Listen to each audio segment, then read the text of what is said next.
Shoes తీసేరావు అరిగిపోతాయో. Shoes తీసేయడం ఏంటండి cheap గా? ఏమే కోటప్పకొండంత ఉన్నావు, ఇంత కూడా బ్రెయిన్ లేదు. మనం ఇక్కడ షూస్ వేసుకుని తిరిగామా ఉత్తికాలతో తిరిగామని చిలకలూరుపేటలో ఉన్న మన వాళ్ళకి ఎట్ట తెలిసిద్దే?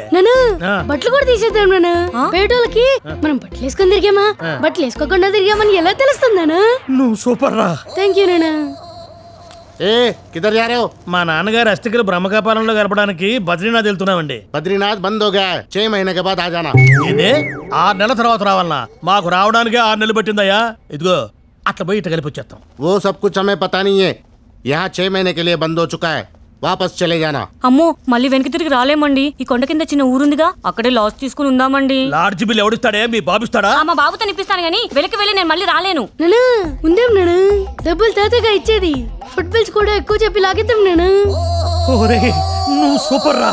థ్యాంక్ యూ నాన్న. చిచి నోర్మి పదండి. మీ పిసినుగుట్టితనంతో ఏదో ఒక రోజు నాకు పిచ్చిక్కిపోయేలాగుంది. ఇదిగో బిల్లు ఇవ్వగానే క్యాష్ మొత్తం కట్టారు మీ నాన్న. ఆ నమ్మకంతో ఎక్కడి నుంచి వెళ్తున్నాం మనం? ఆగండి.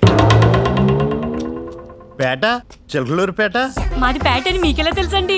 మీది పేట అని 2 జతలు షూస్ దాచారని లాడ్జి కోసం ఎదుగుతున్నారని ఈయన్ని పెళ్లి చేసుకుని తప్పు చేశారని నాకన్నీ తెలుసు. సరేలే నువ్వు అవసరం కలవో ఎళ్ళు.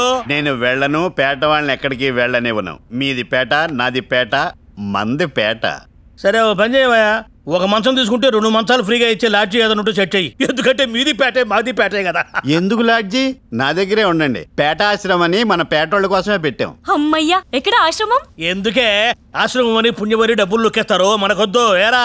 అవును నాన్న, ఏదైనా చీప్ లాట్ చూసుకుందాం. ఒరే నువ్వు సూపర్ రా. పేట ఆశ్రమంలో అన్ని ఫ్రీ. నాన్న అన్ని ఫ్రీ అంటే నాన్న?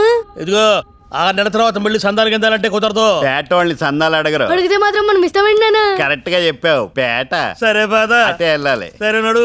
ये लोग हो गए.